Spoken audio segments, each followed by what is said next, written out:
In the rolling hills of the Nika Plateau, where the baobabs clawed at the sky and the river sang secrets in ancient tongues, there lived a young man named Chisomo.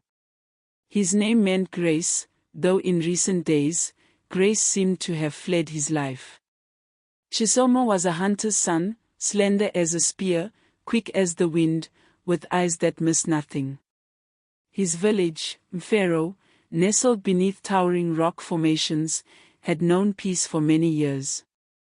But one season, drought tightened its grip around their throats. Crops withered, animals grew lean, and the drums that once pounded for harvest festivals now fell silent. One night, under a canopy of stars, an old woman arrived at Mfero. Her name was Agoagomwale, and people whispered that she walked between worlds. She carried a staff carved with leopard spots and wore a cloak woven from reeds. She called a gathering by the village fire. "There is a darkness moving in our lands," she croaked. "A spirit hidden in a leopard skin stalks the forest. It seeks a heart pure and brave. If it does not find one, this drought shall never end." A hush fell. Chisomo stared into the fire, feeling the flames lick his skin. He knew somehow that this prophecy was meant for him.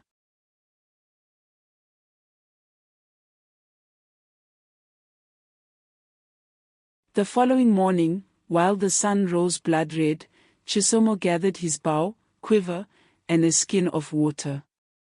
His mother wept, clutching his hand. "Don't go, my son. Many hunters have vanished in that forest." But Chisomo hugged her gently. "If I do not go, we may all perish." He slipped into the forest's emerald shadows. Birds screeched above, and unseen creatures rustled the leaves. As he walked, the scent of crushed herbs, earth, and old secrets surrounded him. Hours turned into days. His food dwindled. At night, he made small fires, terrified of attracting predators, but more terrified of the spirit Agoagomwale had described. On the fourth night, while flames crackled low, Chisomo heard a rustling in the bushes. He fitted an arrow to his bow, sweat rolling down his neck. Out stepped a girl. She was slender, clothed in a hide dress, her hair in a crown of braids.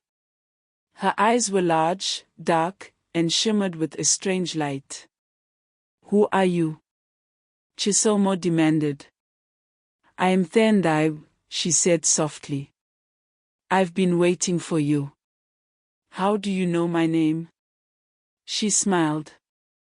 "You were chosen long before you were born."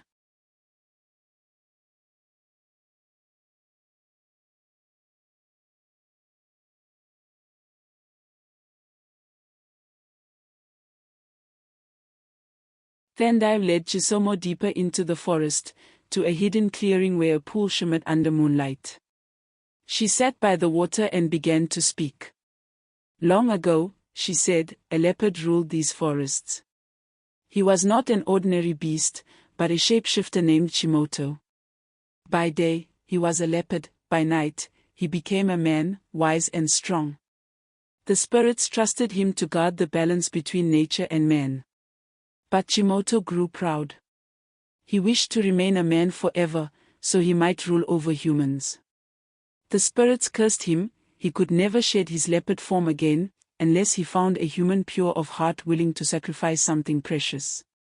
Chisomo's brow furrowed. "And if he doesn't find this person?" "The drought will consume these lands," Thandai whispered. "The rivers will vanish. The animals will die. You are the one Chimoto seeks." A hush fell, broken only by frogs croaking in the water. Chisomo shivered. "Why me?" "Because your heart still beats with compassion. And courage."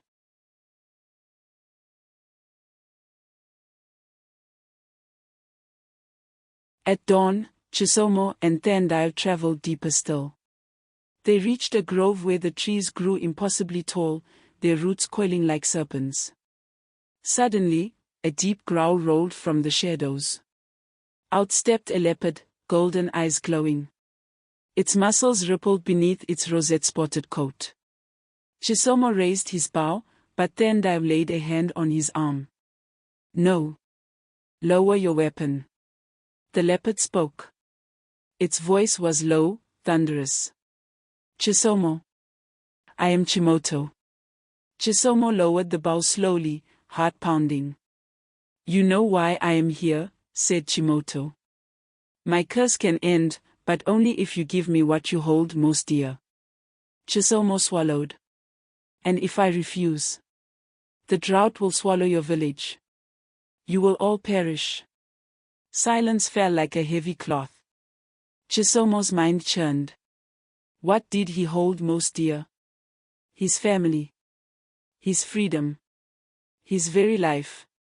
He stared into Chimoto's eyes and saw not just a predator, but a creature writhing with loneliness, pain, and longing.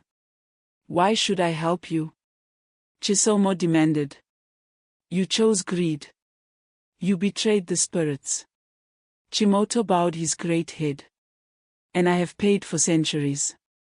But even beasts deserve mercy." Tendai stepped forward. "You must choose, Chisomo. Sacrifice or death for all." Chisomo closed his eyes. He thought of his mother's face, her tears. The elders starving. The children growing thinner by the day. When he opened his eyes, he spoke firmly. "What must I give?" Chimoto's tail flicked. "Your memory." Chisomo blinked. "My memory?" "Yes. All you have lived, all your family, your friends. Your name itself. You will remember nothing. You will become as a newborn, but grown." Chisomo gasped. To forget his mother's face. His father's voice. To lose himself entirely. He turned to Tendai. "Is there no other way?" She shook her head. "No." A tear slid down Chisomo's cheek. But he straightened his shoulders. "If this is the price, I accept." Chimoto approached, eyes like twin suns. He lowered his massive head and touched Chisomo's brow with his nose. Light exploded around them.